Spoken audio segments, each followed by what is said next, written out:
Jailer बदलीपासून ते आत्तापर्यंत सातत्यानं हे जे काही प्रकार जेलमध्ये होत आहेत, याची जेल प्रशासनानं गंभीर दखल घेणं गरजेचं आहे.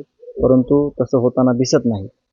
इथं सातत्यानं चालू आहेत, त्या चुकीच्या आहेत आणि यांना कोण अभय देतंय, कशाप्रकारे यांना ट्रीटमेंट दिली जाते, तर त्या संदर्भात देखील चर्चा करून यावर गंभीर पाऊल उचलण्यासाठी मी त्यांना विनंती करणार आहे.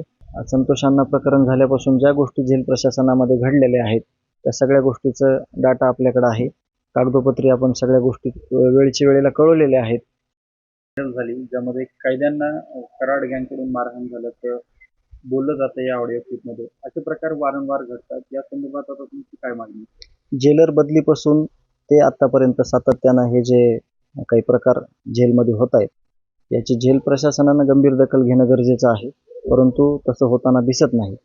याच अनुषंगानं मी येत्या काही दिवसात सीएम साहेबांची वेळ घेऊन या सगळ्या गोष्टी त्यांना मी स्पष्ट करणार आहे आणि लेखी त्यांच्याकडे एक म्हणजे ॲप्लिकेशन पण देणार आहे की ह्या सगळ्या गोष्टी इथं सातत्यानं चालू आहेत, त्या चुकीच्या आहेत आणि यांना कोण अभय देतंय, कशाप्रकारे यांना ट्रीटमेंट दिली जाते, तर त्या संदर्भात देखील चर्चा करून यावर गंभीर पाऊल उचलण्यासाठी मी त्यांना विनंती करणार आहे आणि त्यांची वेळ घेणार आहे. मात्र यापूर्वी देखील असे प्रकार घडले. दुसऱ्या कैद्यांना बाहेर पाठवलं जातं, मात्र या कैद्यांना अद्यापपर्यंत इथे ठेवलेलं आहे. एकाही कैद्याला इथून हलवलं जातं. अशा प्रकारचे सगळे जे प्रश्न आहेत, संतोष अण्णा प्रकरण झाल्यापासून ज्या गोष्टी जेल प्रशासनामध्ये घडलेल्या आहेत, त्या सगळ्या गोष्टीचं डाटा आपल्याकडे आहे. कागदोपत्री आपण सगळ्या गोष्टी वेळच्या वेळेला कळवलेल्या आहेत. काही सूचना पण आपण घेतलेल्या आहेत त्या बाबतीत किंवा काही माहिती पण घेतलेली आहे.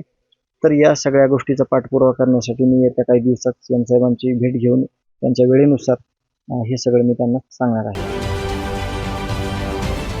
महाराष्ट्रातील सर्व बातम्यांचे विश्वासार्ह व्यासपीठ.